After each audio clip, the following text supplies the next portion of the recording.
हजरत ख्वाजा काकेस रहमतुल्लाह ताला अलैह, ये कलायदुल जवाहिर में मौजूद है। और ये वो बुजुर्ग हैं जिन्होंने सय्यदी व सय्यदुना गौसे आजम रज़ी अल्लाह तआला आपका जमाना अक़दस पाया है और आखिरी उम्र में थे, और उस वक्त इनकी दाढ़ी मुबारक ये सफेद थी। ठीक है, इधर देखना, ये ना एक जगह तकरीर फरमा रहे, उस करीब मदरसे में गौस पाक पढ़ते थे और अभी उभरती हुई जवानी थी। समझ आ रही है? तवज्जो मेरी तरफ रखिएगा। आप तकरीर कर रहे हैं गौस पाक आप पे महफिल में बैठ के कि अल्लाह वाले आए हुए हैं, चलो मैं भी चल के कुछ फैज हासिल करूं। तो मैंने कहा गौस पाक हमारा है तो वो अल्लाह वालों के पास जाता है, कभी आप भी आकर बैठे ना, कोई बात तो सुने ना। कैसे गौस तुम्हारा है? कित्थों कित्थों चोरी फाड़ के दसा। थोड़ा सा यार आंखें खोलो। हाँ, देखना वो आके बैठे ना हजरत ख्वाजा काकेस रहमतुल्लाह ताला अलैह, आपने ऐसे मज फरमा वो जो बच्चा ना उठ के खड़ा हो जाए। अब हुजूर गौस पाक जब उठ के खड़े हुए ना, इतना वजी चेहरा, आखिर हसनी हुसैनी सैयद था और मादरजाद वली, लोगों ने देखा तो देखते ही रह गए। अपने दो खादिमों से कहा इनको जरा महफिल पाक से बाहर ले जाएं, यानी कहा भगा दें ना, इनको बाहर ले जाएं। वो बाहर ले गए, फिर बंदा भेजा कि तुम आ जाओ, बच्चे को वहीं रहने दो। वो आ गए, थोड़ी देर गुजरी, गौस पाक फिर आके बीच में बैठ गए। आप फिर तकरीर कर रहे हैं, कलायद में है ये बात। आपने फिर फरमाया वो बच्चा खड़ा हो जाए। अब दूसरे ने देखा भी अभी को और नया बच्चा आ गया नजर में। जब खड़े हुए तो फिर वही दोबारा देखा और सब के दिल में ना ये यार ये कोई मसला है, ये दूसरी मर्तबा इस शहजादे को कह रहे हैं और देख कर ना रश्क भी करते हैं कि यार क्या खूबसूरत है।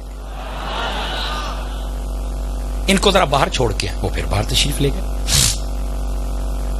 उनको वापस बुला लिया, वो वापस आ गए। गौस पाक थोड़ी देर के बाद फिर आके बैठ गए। अब जरा तवज्जो तलब अगली बात है, अल्लाह करके समझ आ जाए। तीसरी मर्तबा आपने फरमाया वो बच्चा खड़ा हो जाए। उन्होंने कहा भी आप इधर को आके देखा तो वो ही। जब खड़े हुए ना, गौस पाक ने भी गुस्सा नहीं फरमाया, अब्दुल कादिर ने रज़ी अल्लाह अन्हु को, मुझे बार बार गुस्सा नहीं फरमाया।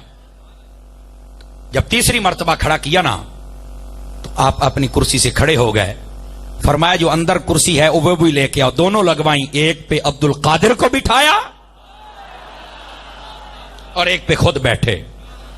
लोग हैरान परेशान, दो मर्तबा बाहर भेजा, तीसरी मर्तबा यहां बिठाया। यहां बिठा के एक ही बात बोले, कहने लगे मैंने बार बार बार इसलिए भेजा था ताकि तुम्हारी तवज्जो हो जाए, इसको पहचान लो,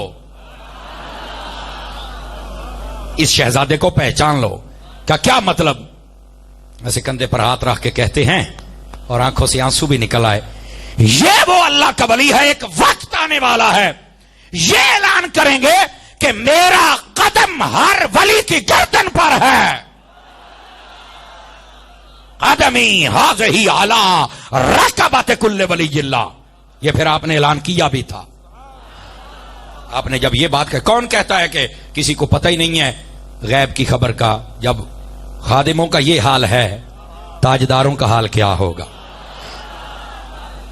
अच्छा, इतने बड़ी शान के मालिक। जी हां, और अगली बात भी सुनना।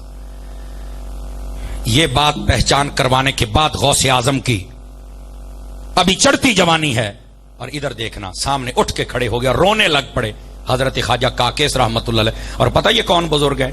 17 बादशाह इनके मुरीद थे। ये कलायद में बात मौजूद है, 17 बादशाह इनके मुरीद। इतने कर्रो फर वाला वली गौसे आजम के सामने ना ऐसे दाढ़ी पकड़ के कहने लगा, अब्दुल कादिर मेरी सफेद दाढ़ी की लाज रख लेना, मुझे भी उनमें शामिल फरमा लेना।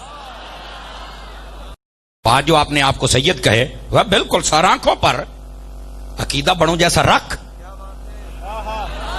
मैं कहता हूं मेरी आंखों पर कदम रख के गुजर, मैं बोल जावा तो गल होई। अकीदा बड़ों जैसा नहीं है। और फिर कहता है कि हम वो है, मैं sorry, I am very sorry, आपका मतलूबा नंबर किसी और के इस्तेमाल में है। हाय हाय, क्यों नहीं, मेरा एक अपना अंदाज है बात करने का। वेरी सॉरी, नहीं भाई नहीं, अब not respond, please try later. ये बात नहीं होगी, अब नहीं, अब आप रेंज से बाहर हो गए। रेंज में आना है तो अकीदा गौसे आजम जैसा। ठीक हो गया, मसले हल हो गए, लड़ाइयां जड़ाइयां वैसे ही खत्म हो जा।